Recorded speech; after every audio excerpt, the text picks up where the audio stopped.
Hello friends, नमस्ते। उम्मीद करता हूँ सब ठीक होंगे। चलिए, हम जो टॉपिक पढ़ रहे थे भारतीय संविधान के बारे में, और भारतीय संविधान में हमने अब तक 8 भाग क्लियर कर लिए हैं और 8 भाग में हमने बहुत कुछ सीखा है। उम्मीद है आपने बहुत कुछ सीखा होगा और उसका रिपीटेशन भी किया होगा। साथ ही आप उस लेवल तक पहुंच भी गए होंगे जिस लेवल पे आपको शुरुआत करनी चाहिए। तो चलिए हम चलते हैं। आज का जो हमारा टॉपिक है वो है भाग 9 है, और ये जो 9 भाग है ये किससे संबंधित है? ग्राम पंचायतों से संबंधित है। किससे संबंधित है? जो ग्राम पंचायतें होती हैं ग्राम लेवल पर, उनसे संबंधित है। उसी के बारे में डिस्कस करेंगे।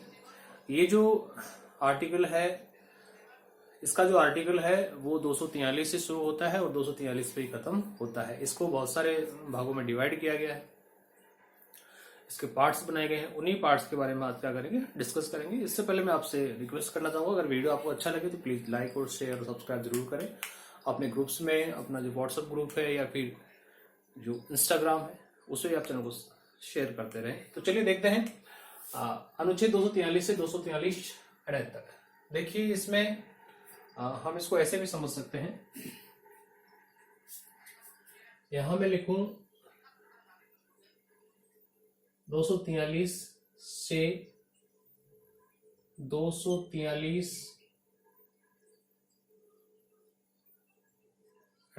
या फिर जी। ठीक है, ये दो चीजें हो गई इसमें। ये हमें दो चीजें क्या रखनी पड़ेगी, मायने रखनी पड़ेगी। ये हमारा जो पंचायतों से संबंधित है भाग 9, वो सारा इसमें है। सबसे पहले हमारे इसमें दे रखा है 243, केवल 243। इसमें 243 है, उसमें ये बताया गया है कि जो संघीय सरकार है वो स्थानीय शासन को बढ़ावा देने के लिए एक स्थानीय लेवल पर जो शासन शुरू किया जाए, उस शासन की जो प्रथम इकाई हम कह सकते हैं पंचायतें, उसकी डेफिनेशंस किसमें दी गई है? 243 में दी गई है। कहने का मतलब ये है कि जो ग्राम पंचायतें होती हैं उनको किस प्रकार से परिभाषित करें, उन परिभाषित करने के दौरान हमें ऐसी कौन कौन सी चीजें उसमें शामिल करें ताकि हम एक वास्तविक रूप से स्थानीय जो शासन है उसको एक अच्छे लेवल पर पहुंचा सके। तो जो 243 है उसमें दे रखा है परिभाषाएं कि ये जो पंचायतें हैं उनकी परिभाषा क्या हो सकती है, ग्राम लेवल होंगी, या फिर इस जो ग्राम पंचायतें बनेंगी उनमें कितने कितने ग्राम शामिल किए जाएंगे, या फिर उनको डिफाइन करने का तरीका क्या होगा, उनमें किस प्रकार के संगठन बनेंगे, किस प्रकार के स्थानीय शासन या स्थानीय लोग उसमें शामिल होंगे, वो सारी क्लियरिफिकेशन क्या होंगी इस परिभाषा में दी गई है। तो हमें सिर्फ इतना याद रखना है कि जो 243 है उसमें पंचायतों से संबंधित परिभाषाएं या उनका अर्थ बताया गया है। ठीक है, थोड़ा हम इसको अलग से डिस्कस करें तो हमने काफी कुछ पहले पढ़ा था, देखा भी है, समझा भी है कि जो स्थानीय स्वशासन की शुरुआत की बात कर ले, हम स्थानीय स्वशासन की शुरुआत की बात करें तो 2 अक्टूबर 1959 को इसकी शुरुआत की गई हमारे राजस्थान से। और राजस्थान में कहां से? नागौर से की गई। कहां से की गई? नागौर से की गई। और नागौर में भी कहां से की गई? बगदरी गांव से। कहां से की गई? बगदरी गांव से की गई। कहां से की गई? बगदरी गांव से की गई। ये इसका छोटा सा वो है। इसमें बहुत सारी समितियां बनी थी। उन समिति के अकॉर्डिंग हमारे स्थानीय स्वशासन को बनाया गया। वो हम जो हमारे अगले वीडियो होंगे उनमें उन समितियों के बारे में पढ़ेंगे, पूरी डिटेल से पढ़ेंगे कौन कौन सी समितियां हैं, कौन कौन सी समितियों ने क्या क्या सिफारिशें दी। फिर है अनुच्छेद 243 कै ए। अनुच्छेद 243 कै, या फिर कह सकते हैं ए। कै भी कह सकते हैं और इसे ए भी कह सकते हैं। इसमें दे रखा है ग्राम सभा, मतलब ग्राम पंचायतों की बात कर रहे हैं तो सीधी सीधी बात है ग्राम सभा, शासन की फर्स्ट इकाई। तो ग्राम सभा कैसी होगी, उस ग्राम सभा में कौन कौन लोग होंगे, उस ग्राम सभा का अध्यक्ष कौन होगा, उसमें कौन लोग शामिल होंगे, कौन लोग शामिल नहीं होंगे, तो वो सारी डिटेल्स किसमें दी गई? अनुच्छेद 243। और हमें पता है कि ग्राम सभा होती है जो उसमें गांव के वे सभी वयस्क नागरिक जिन्होंने अपनी एज कितने प्राप्त कर ली, 18 वर्ष प्राप्त कर ली है, वो इसमें क्या कर सकते हैं? पार्टिसिपेट कर सकते हैं। तो इसका उल्लेख हमें कहाँ मिलेगा? 243 ए या कै में मिलेगा। ठीक है, ये दोनों एक ही है। ये हिंदी में से लिया गया, ये रोमन इंग्लिश में से लिया गया है। इसको कै भी कह सकते हैं और इसको ए भी कह सकते हैं, लेकिन हमें ये याद रखना पड़ेगा। 243 देखें आप, यहां से लेकर 243 शुरू होता है और इधर 243 तक चलता है। बस इसके पार्ट बनाए गए हैं। ये लास्ट ओ है, ठीक है ना, लास्ट क्या है, ओ है 243 तक। अब आगे देखिए, इसमें फिर दे रखा है 243 ख या बी, 243 ख या बी। इसमें पंचायतों का गठन, जो पंचायतें हैं, ग्राम पंचायत जिसे हम कह सकते हैं, हमारे आसपास बहुत सारी ग्राम पंचायतें हैं। उन ग्राम पंचायत का गठन कैसे होगा, उनका निर्माण कैसे करवाया जाएगा, उनमें कौन कौन व्यक्ति शामिल होंगे, कौन कौन व्यक्ति शामिल नहीं होंगे, ग्राम पंचायत गठन में कितने वर्ष की उम्र तक के लोग उसमें हेल्प करेंगे, या फिर कितने मेंबर उसमें चुने जाएंगे, वो सरपंच होगा किस लेवल का होगा, वार्ड पंच होंगे वो किस लेवल के होंगे, वो ठीक है ना। ये ग्राम पंचायतों का गठन की बात हो गई। अनुच्छेद 243 ग या सी, पंचायतों की संरचना, इसका स्ट्रक्चर बनाया जाएगा कि इस स्ट्रक्चर में, इस संरचना में पंचायतें किस लेवल पर काम करेंगी, किस तरीके का होगा। इसके बाद में देखें अनुच्छेद 243 घ या डी, स्थानों का आरक्षण। स्थानों का आरक्षण से मतलब ये होता है कि स्त्री और पुरुष को कितना रिजर्वेशन दिया जाएगा, या फिर इसके साथ साथ हम देखें जिसमें हमारे सामने आता है SC, OBC, ST, OBC, ठीक है ना, जनरल, ये कुछ समुदाय हैं जिनको आरक्षण की व्यवस्था दी गई है कि किन किन को आरक्षण दिया जाए, महिलाओं को कितना होना चाहिए, कैसे नहीं होना चाहिए, कितना % भाग महिलाओं का होना चाहिए, वो सारी डिटेल्स किस में दी गई है, अनुच्छेद 243 घ या डी में दी गई। अब आगे देखिए अनुच्छेद 243 अण या ई अण या ई, इसमें दिया गया है कि जो पंचायतें होती हैं, जो स्थानीय स्वशासन की जितनी भी इकाइयां होती हैं, उन इकाइयों की अवधि कितनी होगी। वही बात है, ये हमने संघीय सरकार पढ़ा, राज्य सरकार भी हमने पढ़ा, उनकी अवधि कितनी है, 5 साल। तो इसी प्रकार जो ग्राम पंचायतें होती हैं, उनकी अवधि का उल्लेख भी किसमें किया गया है, 243 अण या ई में किया गया है। और भाई 5 साल की अवधि होगी, कार्यकाल कितना होता है वो इसमें बताया गया है। अब है अनुच्छेद 243 च या एफ, ठीक है ना, अनुच्छेद 243 च या एफ, जिसमें दे रखा है सदस्यता के लिए अनर्हता। कहने का मतलब कौन व्यक्ति पंचायत स्तर में चुनाव लड़ने के लिए, या कौन व्यक्ति इसके लिए योग्य होगा, कौन व्यक्ति अयोग्य होगा, वो चीज इसमें बताई गई है। कहने का मतलब ये है कि आप एक सरपंच का चुनाव लड़ते हैं तो आपके पास एज कितनी होनी चाहिए, 21 वर्ष होनी चाहिए। अगर आप वार्ड पंच का चुनाव लड़ते हैं तो 18 वर्ष एज होनी चाहिए, योग्यता होनी चाहिए। और आजकल तो एजुकेशन के लेवल को बढ़ा दिया गया है, भाई मिनिमम 8th या 10वीं क्लास तो पास होना ही चाहिए किसी भी पंचायत स्तर पर चुनाव लड़ने के लिए, ठीक है। इसके बाद में हम देखें 43(6) या जी, पंचायतों की शक्तियां, प्राधिकार, उत्तरदायित्व। कहने का मतलब ये दिया गया है कि पंचायतों को कौन कौन सी शक्तियां दी गई हैं, साथ में वो किस किस प्रकार के उत्तरदायित्व निभाएंगे, कौन कौन सी शक्तियां हैं। शक्तियों से मीन्स हम बात कर सकते हैं कि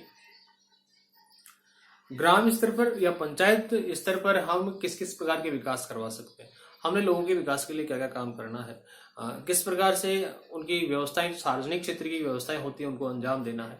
ये सारी की सारी पावर्स किसके पास होती हैं, ग्राम जो पंचायत होती है उनके पास होती है। और जो पंचायतें होती हैं वो अपने शक्ति का प्रयोग करते हुए अपने लेवल पर अधिक से अधिक लोगों को सुविधाएं या कल्याण के लिए क्या कर सकती हैं, काम कर सकती हैं।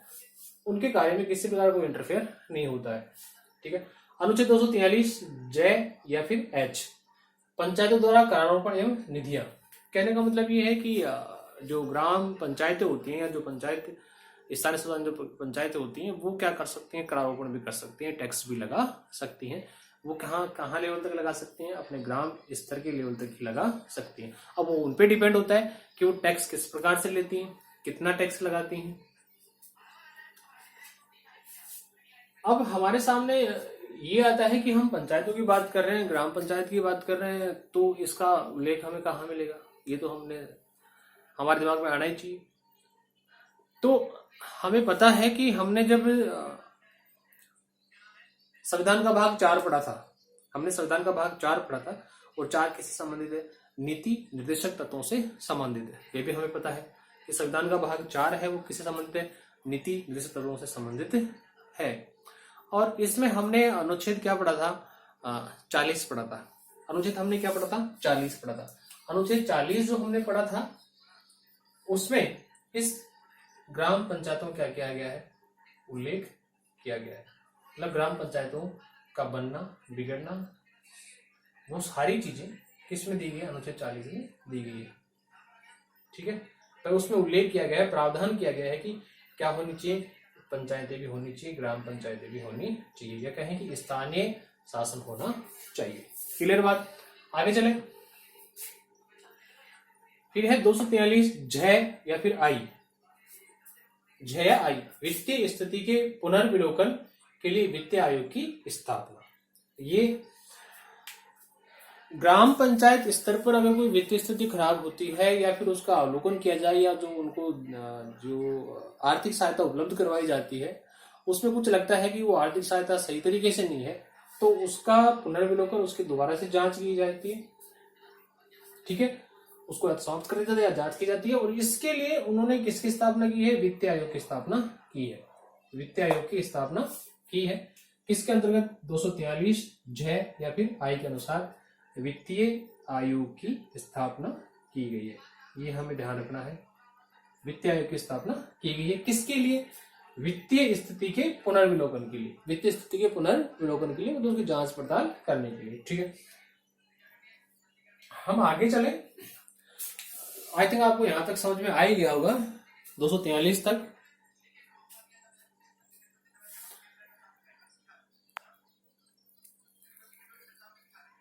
फिर नीचे दे रखा है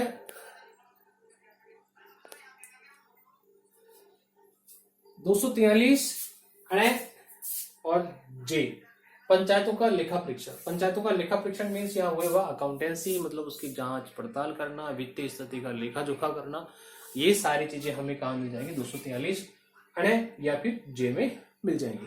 क्लियर यहाँ तक, आगे देख लें, इधर आ जाए। तो हम इसमें देखा गया है 243 टैग या फिर के, इसमें दिया गया पंचायतों का निर्वाचन। पंचायतों का निर्वाचन किस प्रकार से होगा, पंचायतों के निर्वाचन में कौन कौन लोग भाग लेंगे, या फिर इनके निर्वाचन की प्रक्रिया किस प्रकार होगी। निर्वाचन की प्रक्रिया में हम बात कर ले तो इसमें चुनाव आयोग महत्वपूर्ण भूमिका निभाएगा।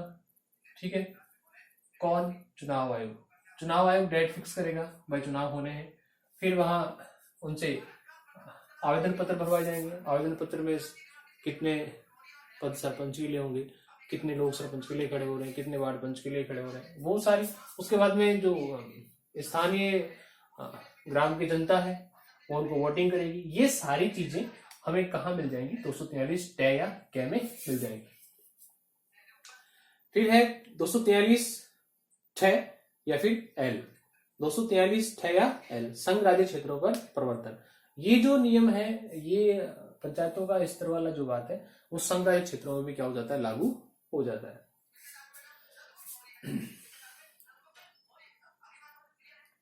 हाँ, बीच में थोड़ा सा हम इसको थोड़ा डिस्कस कर लें। इसके बारे में एक कमेंट्स आया था मेरे पास कि संघ राज्य जो क्षेत्र होते हैं उनमें उच्च न्यायालय क्यों नहीं होते और इसकी जिम्मेदारी किसको दी गई। तो मैंने बताने की कोशिश की, जो उच्च न्यायालय होते हैं वो संघ राज्य क्षेत्रों में अलग से नहीं होते, कुछ विशेष क्षेत्रों में अलग से होते हैं। जैसे केंद्रीय, हमारी जो केंद्रीय राष्ट्रीय राजधानी है दिल्ली है, उसमें चंडीगढ़ की बात कर लें तो चंडीगढ़ में अलग से उच्च न्यायालय नहीं है, वो हरियाणा और पंजाब के लिए है, तो वो उसमें कंबाइंड हो जाता है। ठीक है ना, ये जिम्मेदारी दी गई है संघीय सरकार को या केंद्रीय सरकार को। अभी केंद्र सरकार किस आधार पर बनाती है, वो उनकी इच्छा पर डिपेंड होता है, विवेकात्मक शक्ति का प्रयोग करती है। संसद के विचार विमर्श के बाद में उच्च न्यायालय की स्थापना की जा सकती है। अगर सरकार को लगता है, केंद्रीय जो समितियां होती हैं उनको लगता है कि हमें जो संघ शासित क्षेत्र है उनमें भी क्या होना चाहिए, उच्च न्यायालय होना चाहिए, तो वहां क्या कर सकते हैं, उच्च न्यायालय की स्थापना कर सकते हैं। लेकिन इसके लिए काफी परिस्थितियां ऐसी होनी चाहिए कि वहां क्या हो, उच्च न्यायालय की स्थापना की जा सके। ठीक है, आगे 243 डह एम, ठीक है ना। तो कुछ क्षेत्रों पर इस भाग का लागू नहीं होना, कुछ क्षेत्रों पर इस भाग का लागू नहीं होना, कहने का मतलब कुछ ऐसे विशेष क्षेत्र है जो कि किस भाग का लागू नहीं था, संघ राज्य क्षेत्रों का परिवर्तन और इन पंचायतों का लागू नहीं होता है, उसमें इस बात का उल्लेख किया गया है। 243 डे विद्यमान विधियों और पंचायतों की निरंतरता, मतलब ये हो गया इसमें कि जो वर्तमान में जो विधियां हैं, वर्तमान में जो कानून बने हुए हैं और जो पंचायतें हैं वो क्या नहीं होनी चाहिए, रुकनी नहीं चाहिए, उनको लगातार क्या होना चाहिए, चलता रहना चाहिए। और उनको चलते रहने के लिए, उनको चलाने के लिए क्या प्रोसेस होनी चाहिए, उसमें कौन कौन से नीति नियम बने होने चाहिए, वो सारी चीजें हमें किससे मिलेगी, 243 या एन में मिल जाएंगी। फिर लास्ट है टॉपिक दोस्तों 243 अणे या ओ, ठीक है ना, निर्वाचकीय मामलों में न्यायपालिका के हस्तक्षेप का वर्णन। ये इसमें लास्ट पॉइंट है, तो इसमें ये समझाने की कोशिश की गई है कि पंचायत स्तर पर निर्वाचन या चुनाव करवाए जाते हैं और चुनावों के दौरान अगर कोई प्रॉब्लम क्रिएट होती है या फिर विपक्षी या पक्ष को लगता है कि यहाँ क्या हो रही है, गड़बड़ हो रही है, या फिर मुझे एक अलग तरीके से बाहर रखने की कोशिश की गई है, तो इसकी जांच पड़ताल के लिए संबंधित पक्ष क्या कर सकता है, कहाँ जा सकता है, न्यायालय की शरण में जा सकता है और न्यायालय इस क्षेत्र में क्या कर सकता है, हस्तक्षेप कर सकता है। तो आई थिंक आपकी पंचायत वाला जो भाग 9 है 9 है वो क्लियर हो गया होगा। उम्मीद है कि आप इसको क्लियर कर ही लिए होंगे और उम्मीद करता हूं कि आप स्टेप बाय स्टेप पढ़ें, उसको एनालाइज करें, एनालाइज करने के बाद आपने इसको रिटर्न करें, इसको लिखने की कोशिश करें, विदाउट देखिए, बिना देखे आप इसको करने की कोशिश करें, ताकि आपका जो अचीवमेंट है, जो आपने टारगेट लिया है, वो आप उसको क्या कर सकें, अचीव कर सकें। अगर डियर फ्रेंड्स, विद्यार्थियों, प्यारे मित्रों, मेरे लाडलों, अगर आपको वीडियो अच्छा लगे तो प्लीज लाइक शेयर जरूर करते रहें। जय हिंद, जय भारत।